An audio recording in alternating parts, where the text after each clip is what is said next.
মাদারীপুরে নিত্য প্রয়োজনীয় সব ধরনের জিনিসপত্রের দাম বেড়েছে। বিক্রেতাদের দাবি সরবরাহ কম। মাদারীপুর পৌর বাজার থেকে বিস্তারিত জানিয়েছেন প্রতিনিধি জহিরুল ইসলাম খান। মাদারীপুরে নিত্য প্রয়োজনীয় জিনিসপত্রের সব ধরনের জিনিসের দাম কিন্তু বৃদ্ধির দিকে আছে। বিশেষ করে যে কাঁচা বাজারে শাকসবজির ক্ষেত্রে যে দাম কেমন আছে সেই বিষয়টা আমরা সরাসরি জানবো যে এখানে যারা বিক্রেতা আছে বিক্রেতার কাছ থেকে, যে আপনি জানাবেন যে সব ধরনের সবজি কোনটা কি দামে কেনেন এবং কি দামে বিক্রি করা লাগে। মাদারীপুর শাকসবজির দাম অনেক অনেক ঊর্ধ্বের পরিমাণে।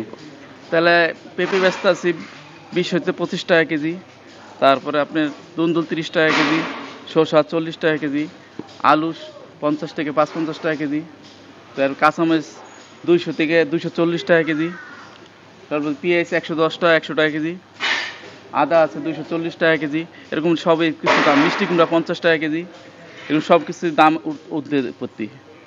আমরা কিন্তু কষ্ট হয়, ব্যস্ত কষ্ট হয় খুব।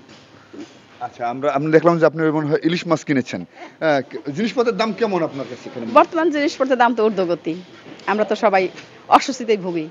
মাদারীপুরের পৌর বাজার, যে পৌর বাজারের এখানে জিনিসপত্রের সরবরাহ কম থাকে, মানুষজনের ভিড়ও কিন্তু কম। আর ক্রেতা এবং বিক্রেতা উভয়েরাই বলছে যে এখানে সব ধরনের জিনিসপত্রের দাম বৃদ্ধি অবস্থায় আছে। বিশেষ করে নিত্য প্রয়োজনীয় শাকসবজির এই অংশটা এবং তরিতরকারিটা বেশি, এবং সব বেড়েছে মাদারীপুরে সব ধরনের চালের দাম। এই ছিল মাদারীপুর থেকে আমার কাছে সর্বশেষ।